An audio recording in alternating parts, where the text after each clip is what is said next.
Yeah, there you are. That is part of a 4-building, 75 floor each, 37 floors each building on each side. Okay? It has a swimming pool on every single balcony. And when completed, the artist's vision or nightmare, as the case may be. This takes water, my friends. Oh, look at this one. The same building with all those also has a large common swimming pool. Just in case you felt claustrophobic in your But if you're from a more refined culture, like I am from Chennai, with a greater aesthetic sense of elegance, then we have only one every third floor. So, my favorite on the Mumbai-Pune highway, as you go down, there are hundreds of hoardings advertising luxury villas with swimming pools. This one is my favorite. Luxury homes with an attached forest reserve. There are 23 villas like that with swimming pools like that, and with attached forest reserve. In the state of Maharashtra, even the damn tiger doesn't have an attached forest reserve.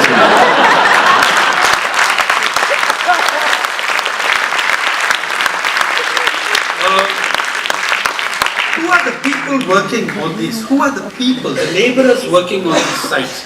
When you stop on that Mumbai-Pune highway, get off into one of the, near Lonavala or somewhere else, you go to these, talk to the workers there. Who are they? हम सब शेतकरी हैं, farmers. They're all marginal farmers or agricultural laborers. आप यहाँ क्या कर रहे हो? सब खेत में पानी नहीं है, क्या करेंगे? They have fled their villages because there is no water to come and build our swimming pools in the city. Okay. To a few kilometers from those hoardings, this is how ordinary Indians collect their water, and you know it. By the way, this is a worldwide phenomenon of statement of wealth.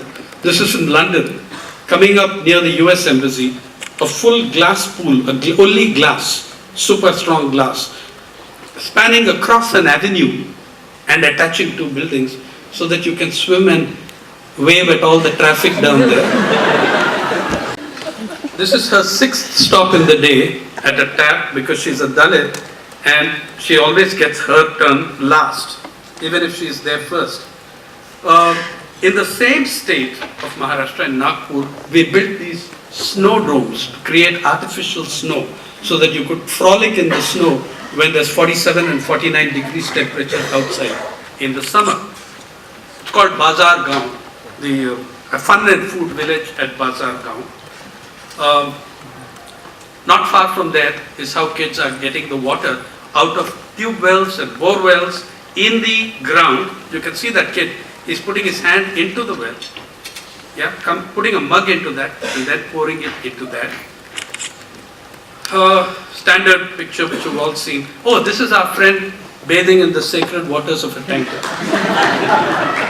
Note that the entire stone guards have disappeared. It's all concreted. And that's the tanker. And then they have to get extra length of hose so that it can reach the bathing pilgrims. So they connect two posts, one green, one white, and there he is having his bath. And then these are your advertisements from the gatedcommunities.com website. The gated property will have only tastefully designed villas. Boy, that's a relief. Basically, gated communities are about exclusion. In a society that specializes in exclusion, you've gone and introduced dramatic new forms of it. Where are the writers? Where are the reporters? Where are the poets and the artists to tell us about this? Okay? To look at ourselves, to look at our own society. Don't you see? I love this. Kids love to live in gated communities. Parents are happy since the children engage in activities without troubling them. So they get to take pet dogs around without worrying about accidents. Then So yeah, so you have the entire thing, gated communities coming up all over and the website very proudly tells you, it's become a craze in India, it's really growing. And above all, remember the security you have. You're keeping all those poor bastards out of the campus, right? So that's where we are heading. What about the bottom 10%? What do they own? What do they do? What are their realities? 75% of rural households, according to the the socio-economic census, 75% of rural households earn less than, the main breadwinner takes home less than 5,000 rupees a month. 3/4 of rural households in your country, the main breadwinner takes home less than 5,000 a month. You raise the bar to 10,000, that becomes 90% of all rural households. 90% of rural Indians have no salaried jobs. I'll never forget, after one more disastrous program of distributing worthless hybrid cows, which I begged Prime Minister Manmohan's team when they came to Vidarbha, do not do this. That cow is costlier than their daily food. You bring a Jersey or a Holstein, and that thing is eating about 300, 400 rupees worth a day. As Kamala Bai Gude, a Dalit widow who was forcibly given this gift, told me, Saheb, ye bais nahi hai, ye bhoot hai. It eats more than my whole family put together. Most of the animals died within 3-4 months because they were not capable of looking after them. If they had 300 rupees a day, there would be no agrarian crisis. Right? So, I remember once, 3-4 of us were accosted by a drunk farmer, educated guy with a BSc degree. He saw us in pant and shirt and legitimately supposed we had something to do with government. Okay? We all have our faults. He came up and said, buy my buffalo. I said, boss, I'm a simple patrakar, why will I buy your buffalo? He said, ye koi sadharan bikes nahi hai, ye Pradhan Mantri ke bikes hai. Then I said, boss, I'm a reporter, I can tell your story. He said, notebook nikal. So I took out my notebook. He said, mera ek hi mangi hai. That time the 6th pay commission had been announced. It had been announced. He said, Shala, जब वो अगले पे commission आएगा ना, उनका मेरा मांगी एक ही है, हर बाबू को ऐसा एक 22 दे दो।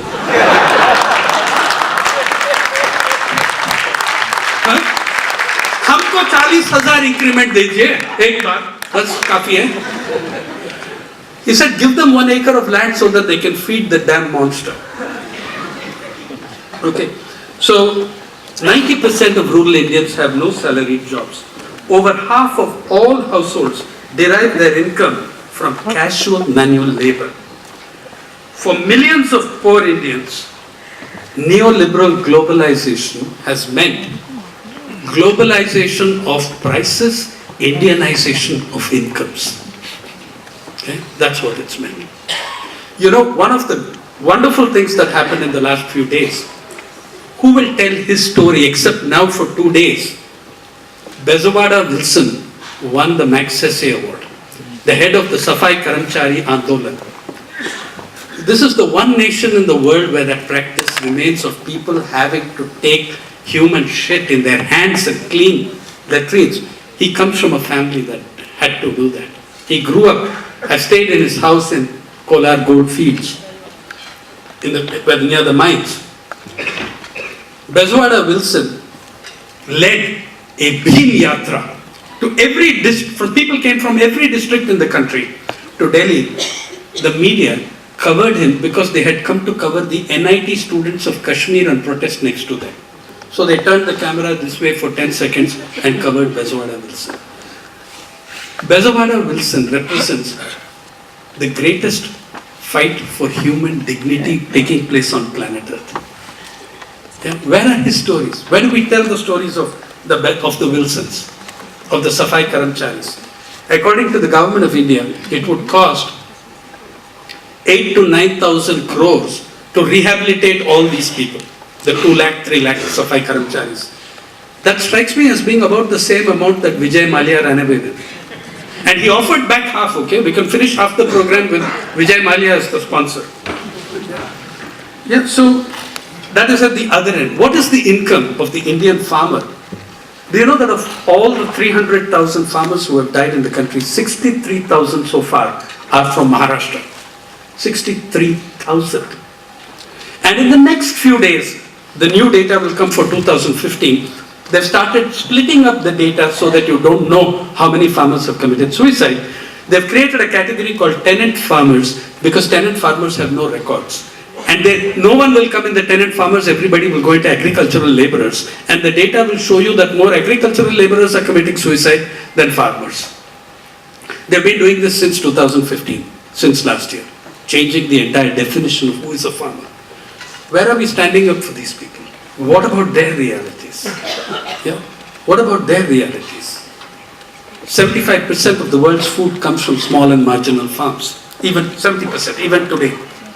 To draw this to an end, to a conclusion, also remember the largest migrations in our history have taken place between 2001 and 2011.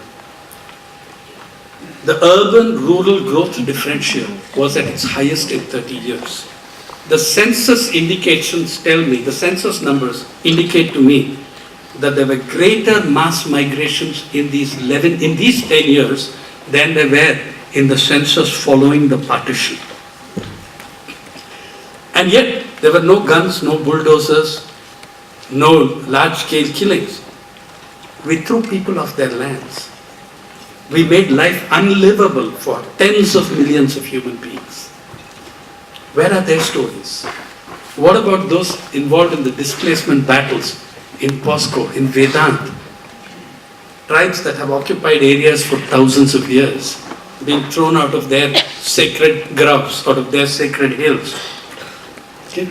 Where are their stories? Yeah. So if we are going to look at those,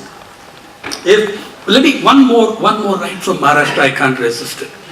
How many of us are looking at the 100 stories coming out of the extension of the beef ban? You already had a cow slaughter ban. Then the government of Maharashtra and a few other governments, in their wisdom, extended this to a ban on bullocks and buffaloes, etc. Now, of course, the aim, let's not be coy about it, the aim was to screw the Muslims. That was the aim. It did that, but it didn't stop with doing that. It caused havoc across the spectrum. You're seeing it now in the Gujarat Dalits, what has happened to them. But let me tell you what happened here in Maharashtra. When you did this, oh yes, for the first 3 weeks, by the way, at the Baikula Zoo, the lions and tigers were being fed chicken. You know how many chickens you had to slaughter in order to be able to get some meat, to white meat, to those animals. Now what they did, they took a decision. Your government, your cabinet is full of small town urban people who don't know a damn thing about farming, don't know a damn thing about rural India. They don't understand the role of cattle in the rural economy, how serious and central that is, and what their action would do. Cattle prices all over the cattle markets have fallen by 60%. When you're an IAS probationer, you're taught that if cattle market prices fall by 30%, you have a crisis. They've fallen by 60%. It's destroyed all the cattle dealers, by the way, most of whom around that area, around the markets, are OBCs. It has finished the Maratha farmers who have 6-7 cows and cannot feed or give water to their cows because they're unable to feed and give water to their families. So they watch their cows die because you cannot now go and sell it on the market. Someone will lynch you for trading in beef.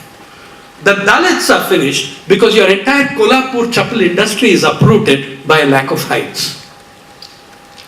In the Kolhapur chappal outlets in Hyderabad, my friends are telling me, they are now selling plastic shoes. Yeah. And hides coming in from Tamil Nadu. The vans have been attacked on the borders of Karnataka and Maharashtra by vigilantes who have burnt the vans and the hides.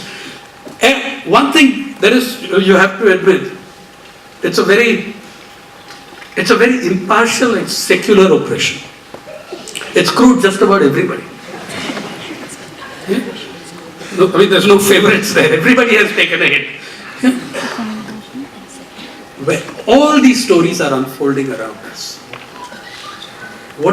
I want to leave you with this. You want to look at these stories. You want to know about these stories. My friends and I have done something for you to have that ability. You'll find a card at the registration thing which will give you the website. It's a non-profit website, free access, no advertising, no nothing. You can contribute money if you want to. It's called the People's Archive of Rural India. It's called the People's Archive of Rural India. The URL is www.ruralindiaonline.org. You will find these stories there. You will find these stories told as closely as possible by people themselves. You will find some stories in multiple Indian languages. I wrote a story on Benz and the Banjara.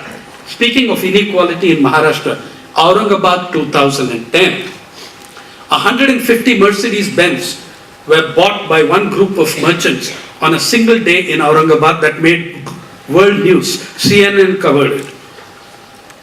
Those 150 Mercedes-Benz were sold to the richest men of Aurangabad at 7% interest after the company Mercedes-Benz gave huge discounts. In the same Aurangabad, a female Banjara farmer was given a tractor loan at 15.9%. It drove her bankrupt. She paid back 9 lakhs on a loan of 6 lakhs and then went bankrupt, and the bank offered her a one-time settlement. Mercedes-Benz loan 7% by special dispensation of the chairman of SBI. Only he can give such a rate, personally.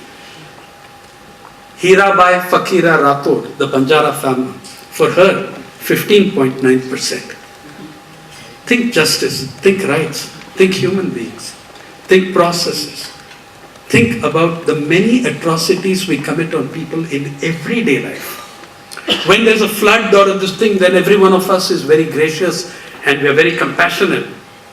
Tsunami wipes out people, Uttarakhand, people are drowned, then we are all very compassionate. How agonized we are over how people die, how untroubled we are by how they live. Yeah. On the People's Archive, I invite you to the People's Archive of Rural India. You can not only use it, you'll get thousands of stories, thousands of ideas from there, photographs, visuals. You can not only use it, you can contribute to it, you can write for it, you can send us photographs.